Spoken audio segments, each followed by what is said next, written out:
So we're sitting here with Brie and Nikki Bella. You know them from the WWE, you know them from the reality shows, you know them from YouTube. But what you might not know is they're philanthropists and they're very smart businesswomen with a lot of projects going on. We're going to talk about all of them. Yeah. First thing I want to say is congratulations on the baby. Thank you so much. Thank you. you. Oh, I'm just so in love. It's crazy because I wanted to be a mom for so long, and I knew there was going to be a lot of hard work, but I honestly didn't understand the love you'd feel for something. Like, and I should say something. For your little girl. But like the minute we connected, her and I made that eye contact when she was born. That's it. She owns me now. The rest Even of my me. life. She I does never realized own you. I would feel such unconditional love for a little human that isn't my own. So. I will say there's a little jealousy going on right now because she's Auntie Coco and she makes Birdie laugh so hard. I do. And she'll leave the room and She I try laughed- to mimic what she does, and Birdie won't laugh as hard at me that she does. She laughed out loud for me for the first time and giggled. So Okay, let's not brag. we just have Birdie and I have just this bond. Yeah. Why Auntie Coco? So actually the first nephew, my cousin who is like a sister, her first son, who was like the first nephew of the family, we were just telling him when he was growing up, like, oh, this is Auntie Nicole, and he just started saying Coco. Like not even Auntie Coco, he was just Coco. And every time he'd see me, he'd say Coco, And so it's it's called stuck. me Breezy. So he'd see us and go, Coco Breezy. Yeah, And so cute. How do you So- like not have keep those names? Yeah, when they name you, it's the best It thing is. ever. And believe me, I like high-fived them because obviously I love like Coco Chanel. So I was like, yeah, good name. You probably whispered and told them. I was like, say Coco. Hey, congratulations to you two. I see the ring. Oh yeah, Very thank beautiful. you. Thanks. I was spoiled, but I think when you wait so many years, the carrots just start to get bigger. Just kidding. Do you have a date picked out? Everybody wants to know. I do. I have a date, but I'm not announcing it yet. But we're gonna have a long engagement. Once I got engaged, I think I was like, wait, I could be married forever. So I now want to wait, and I just want to take my time. And right now, I'm just very focused on my career and all of our projects that we have going on. And it's just the thought of wedding planning, which I was supposed to talk to my wedding planners like 4 days ago. I'm just like, wait. I feel bad for John because he's like, we're still getting married, right? I'm like, yeah, it's kind of on the back end for right now. But I just want to take my time. I want to enjoy the process. Okay. So let's go back to the beginning. Why wrestling? It's not most girls' dreams to become wrestlers. So how'd you get started? So it's crazy because we had no time to watch TV when we were young. We really lived on a farm. So between feeding the animals, because we had like 7 horses, 2 cows, goats, it was crazy. But we also were on a club team. So we were traveling all over the United States starting in 5th grade, all the way through high school. So Nicole and I were always athletes and busy, but it's actually when we started working at Hooters in San Diego at Mission Valley. Hooters! Which a lot of people are like, you can't tell people you work at Hooters. But we did. We were Hooter girls. And we started there at 18, and they would show the WWE pay-per-views. And it was actually funny because we'd see all the WWE fans come in, and we were kind of like, oh no, they're going to sit there for 3 hours, eat French fries, iced tea, and like not tip. But so we'd watch it because how long the pay-per-views would be. And I actually was really inspired by the women because they were actually wrestling. You know, I didn't grow up with the Attitude Era. Now, my brother loved it. He loved The Rock. And he would always try to do moves on us. And we're like, oh, you're so annoying. But we actually got to see it at a time when they were kind of coming out of the Attitude Era. And the women were really starting to wrestle. So when I moved to LA, all of a sudden I heard about Diva Search. And I was like, they're looking for women wrestlers. And if anyone's seen Glow, the show on Netflix, it was kind of like Nicole and I was like, oh my gosh, they're looking for women wrestlers. I need to go to the audition. And that's what I did. And so I begged Nicole. We did. So I begged Nicole to come with me. And I was like, we have to go. Like, I think this is our calling. It's entertainment, storylines mixed in with athletics. It's what we love. Well, and she showed me it because I immediately thought like, wait, don't these girls do bra and panty matches? Like this stuff that's not really for me. And she's like, no, these girls are really wrestling. And so when I started watching it, I was like, oh my gosh, this is like so amazing. But it These did girls take are, a like- lot of convincing because she was going to go play pro soccer in Italy. Yeah. So it didn't take a ton, but it did. What I wanted to do was go experience Diva Search and then kind of be like, okay, do I do this? Which direction do I go in? And it was funny because when we walked up to Diva Search, all these girls were like in sparkly bras and tutus, and I remember looking at her going, what did you get me know. into? And Like, I thought we were here to wrestle. We were in jeans and black tank tops with ponytails. And we had like our kicks on. We had these shirts we made, Nicole for show and Breezy for Sheezy. Yeah. Because we were like, this is our tag team. It's like, And oh we my walked up gosh. and we were like, oh no. And actually it was kind of funny because we didn't make Diva Search. They pick a top 10 that was going to go to TV, and we didn't get picked. We weren't what they were looking for at the time. But we begged them, like, we really want to wrestle, like, give us a chance. And they were kind of like, okay. So we got into the ring. We felt so in love. We're like, can we please get a contract? And they're just like, well, you're going to have to train at FCW. And so we went back home, packed up our car, drove all the way to Tampa, Florida, and it's been history ever since. Tell us about the struggle, right? Because a lot of people think, hey, you just came up, you were huge, and you're big stars, right? Tell us about Hooters and driving in your car and going to gigs and waitressing and those kind of things. Yeah, you know, it's crazy because, especially for myself, like, I felt like you had a lot of things planned and put together. She was playing soccer, she was MVP at Grossmont, she was planning on going to Italy to play pro. But we were waitressing to pay the bills, but I was like a wanderlust. And it was interesting how when I saw wrestling, I instantly connected. But it doesn't mean you're gonna make it. Like, there were so many times that, you know, as waitresses, like, you look at your bank account, you have literally like $100 and you're thinking, how am I gonna pay my utilities bill? Like, I still have to pay rent in 2 weeks. And so you're going and picking up shifts, but you're still trying to look at like a bigger picture. You're like, I don't want to be a waitress for life. It's just crazy to think of how hard we are working, from cocktail tables to even trying to do acting class. And we were sharing a car, too, by the way, just to save money. Well, so when we moved to Florida, I remember we went to a Toyota dealership, and they were like, oh, they kind of gave us the 2-for-1 deal. Yeah. So we actually, we're like, wait, we finally get our own cars, and So it's we like got a 2-for-1 deal. Yeah. I got a black one, she got a red one. And then we both like zipped off. Like, we're like, yeah. It was so crazy. So what was your big break? Was it signing that contract? Was that when you're like, I can get a car, I got money in the bank, I've made it?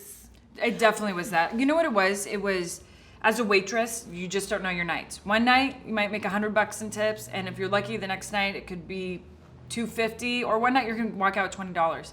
For me, signing a contract, it was a yearly salary. I was like, whoa, like, so this is what I make every week. So now I can plan. Like, I can be like, this will go away to my bills, then this I could save, and then this I can have fun with. And so it was really nice to have that, what's the word I'm looking for? Like, that security. Security. And, you know, for me, I think the moment you know when you've made it, it's when you're getting paid to do something you love. Mm-hmm. And for me, I was like, wait, I'm getting paid because this is my job, but this doesn't feel like a job. It feels like summer camp. Like, it's all these like people I'm around are so amazing, and I get to go work out, and I'm like in the ring, and then I could work on my character. And so that's when I was like, I've made it, and I don't care what anyone says, because I'm being paid to do what I love. What did you learn, especially early on, wrestling, right? Because you obviously got to be great athletes, which you are. But what else did you learn? I mean, character development, putting on a show. What else? Yeah. Well, it's crazy because it was definitely our athletic ability that got us in the door. So that was no question. But for us, it was learning about character work, and not character work for like a TV show on CW. It was about character work for WWE's platform and for a wrestling ring. And we really had to learn the psychology of the business. For example, to do a clothesline, but what to do after, the selling part of it, to look to the crowd, listen. And you're so nervous anyways in there, and you want to make sure you don't hurt anyone. So you have like 10 different things going on in your brain. And it was learning to take all of that, slow down, take breaths, and just like being able to just kind of like have the energy come out. Is that why you see so many wrestlers blowing up now? John, The Rock, you see people, you know, big movie stars, TV. Is it because that's the stuff you learned how to perform as a wrestler? 100%, because you know we're performing on live television, and a lot of people aren't used to that. If anything, athletes are, because they're playing their games live. But for us, we're being these characters live, so it's you have that one shot to say your lines or to do a move. And I think that trains you so well for the Hollywood world, because for the Hollywood world, you get takes. Now, everybody wanted to know, I tweeted, you know, question for the Bella. Yeah. Number one by far was, when are you getting back in the ring? Or are you getting back in the ring? So definitely. I mean, I left at kind of like I hate saying retirement, because I feel like you close the box But and you you're said done. retirement. I did. Heard it. because I didn't, I was at a time where my husband was just forced to retire, and I just knew it was time for us to have a baby. But it was on a really bittersweet way to go, because it was the night that women were making history in WWE. It was the Divas Championship was going away. The Women's Championship was coming.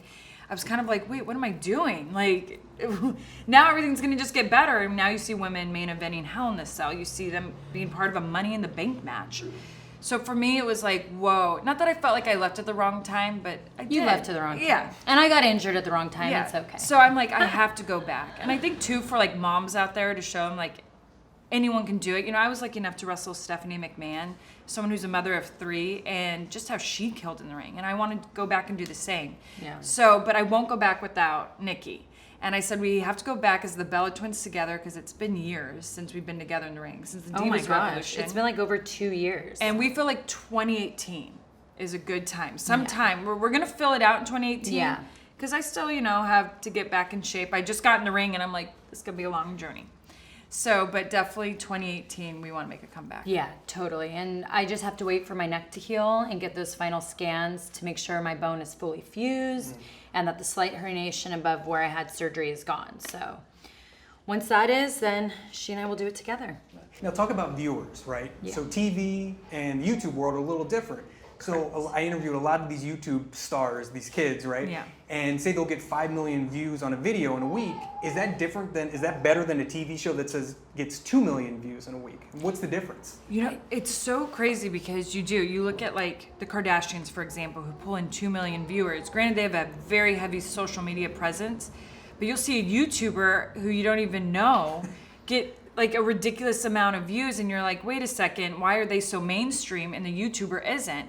So I've always been fascinated, because it's like, I feel like it's more intimate and there's a bigger connection with YouTubers. And even though the network shows get less views, there's still the people who are on those shows become more mainstream. Well, and for me, I think it's all about streaming from your phones. So we're on the E-Network. Majority of the time, people can't stream that on their smartphones, but they can pull up YouTube. Right. And so I think like when kids are in school, they're looking at YouTube videos and they're not checking out the next episode of Total Bellas till they get home that night on DVR. And I think that's what has made YouTube and the internet so popular, is we have it right here. But my goal is, with our social media following and YouTube and the reality shows, I want to create like this circle, this web, and get the same people on board with everything. So when I have Birdie B up on my YouTube, I know that whatever they're watching now, they're gonna go straight to our Instagram for Birdie B or to our website. And when Total Bella's on air, I want to know more about those girls. So now they're going to subscribe to our YouTube channel and also follow us on Instagram or Twitter, Facebook. And so I really want to create this circle, so that, because I have 6.3 million Instagram followers. I would love if they all watched Total Bellas and drew in that rating every week. I think that would be unreal. And if I had 6.3 subscribers on YouTube. So my goal is just to really try to get that world all together, because to me, that's the most productive way to not only promote your products, but also your TV shows. Yeah, but it is interesting, because we do have people who watch us on YouTube but don't watch the reality show. Or you have people who watch us on reality who don't watch our YouTube channel. And you kind of look at where the world's at, and how many people will tell you, oh, I don't have cable because I just watch Netflix. So many. Mm-hmm. So it is interesting how like some people are like, how do you juggle it all? But it's like, you have to now to really truly make it in those worlds, because not everyone has cable, so they're not going to watch E. Or, they're going to stream you on YouTube. Or a lot of people are like, screw social media, I'm anti-social media. They'll only watch TV and they'll watch you on E. So you have to put yourself out there. It's crazy. Now tell us a little bit. We're in the beautiful Birdie B offices, right? Yeah. You've got YouTube. Now we got Birdie B. That's the next Yes. chapter in the Bella empire, right? Yes. Tell us a little bit about the brand and what you guys are about. So it's crazy, because Nicole and I were sitting on a plane together, and we were like, everyone talks about women empowerment, and we were lucky because the Diva Revolution was starting. Actually, it wasn't starting yet when we talked about this. I don't think so, no. Because this was 3 years ago. So, but we're really seeing the big woman empowerment going around with Ronda Rousey, the Williams sisters. And we were saying, like, so many people will talk about women empowerment and be like, I support women. But Nicole and I, we want to go beyond that. We don't want to just always talk about it. We want it to be trendy. Yeah, we want to trend. We want to walk the talk. And we were sitting on a plane and we're like, what could we do the day, like something that can keep going for women that isn't about taking bumps or missile drop kicks off the second row. Let's be honest, I can't do that like when I'm 50. So we're like, we need to create a brand, and granted, it's going to be a long road, but we're like, that educates women. They could wear this stuff, feel good, everything, and we're like, and it's like the birds and the bees, and we're like, That's Birdie when Bee. we came up with Birdie P. So we're like, the birds and the bees is obviously sex education, but Birdie B will be more about feminine, hygiene education, and we're starting now, and even though we have premium, like all our fabrics are, but down the road we see ourselves going more towards materials that are going to protect women. We do down the road want to come up with feminine hygiene products, and so we're starting right now. This is small, but we have this big picture for Birdie B. What brands do you look up to for inspiration? It sounds like it's kind of that Tom's shoe model. Right. Paul Newman had the Newman's Own brand. Who do you look up to for inspiration? We really look to the Honest Company. Yeah. Really like what the Honest Company's done, and just the empire that they've grown, and the foundation, and the trust. And I think for me, that's the biggest, is the trust and getting that client and having them forever. And so I really look at them as like huge inspiration. And then of course I love what Tom's has done. I feel like he was really that first to like give back. And that's something that's so important to us, is giving back, because our fans and our community give so much to us. So we feel that with our platforms, like we want to give back. We want to have a meaning than just being the Bella twins and being the longest reigning Divas champion and the stars of these reality shows. Like, we want to have more meaning than that. Like, I want to have a bigger purpose in this life. And so that's why Brie and I with Birdie B, we really want to give back. Now let's go to the final chapter in the Bella Empire. Let's talk about the wine. Oh, Tell me a little bit about it. Oh my Finally gosh. named it, right? We did. Finally, Bella Radicchio, Yes. which is beautiful roots in Italian. And so, it's funny because everyone kept saying we should be the mayors of Napa because we're always there. We killed every vineyard there, pretty much. And they probably drank every vineyard. They probably were like, they're drinking too much of the wine in Napa. They might as well have their own wine. Get in the business. But these winemakers came to us and they're like, you guys are always here. And we actually really connected with them too as friends. Yes. But they're like, you guys are always here. You're always drinking wine on the show. Let's be honest. Everyone knows the Bellas belong in Napa. Yeah. Have you guys ever thought about coming out with your own wine? And Nicole and I were like, I mean, that's a dream. Like, But yeah. we didn't think that could happen for like 30 more years. And so they're like, well, why don't we collaborate on a project? And all you have to tell Nicole and I is project, let's collaborate, and we're there. Yeah. So where can we get the wine, and when is it launching? So the wine is launching September 19th, and we're doing online only at bellaradicchio.com. So Yes. once it's gone, it is gone. Exactly. And final question, what is the best piece of business advice, and how do you put it to use? Oh gosh, That someone's That's from given one us? of your fans. That's from yeah. Twitter. wow. Like our own or what someone's given us? Giving you. I've had Oh so gosh, we've been much. lucky. I guess I'm trying to think the best. I have you- so much from John. I know. John is given me the best business advice ever. I know mine. And constantly I just have grown, I feel like, as a career woman because of him, because he just has given me so much confidence and strength. I love the 24 at a time, because I think sometimes we tend to get overwhelmed and stressed out, and you just feel like, how am I going to get through this week? And literally when you take it day by day, I feel like you are more productive and you are more successful. He also taught me that breaking rules is okay. Ask forgiveness later. And because I'm someone who always followed the rules, but I didn't really break the glass ceiling that way. And when I started to break the rules, I started to break barriers. And for myself, the best advice I ever got was you can only concentrate on one thing at one time. I think so much, especially with millennials, we want to do everything. So like you're like have 4 things in front of you, like, okay, this, but you never accomplish what you're working on. Right. It's like always these unfinished projects. So for myself, it was concentrating on wrestling first. And that's what it is. We wrestled for a decade. We literally, it's been 10 years and look where we're at. Yeah.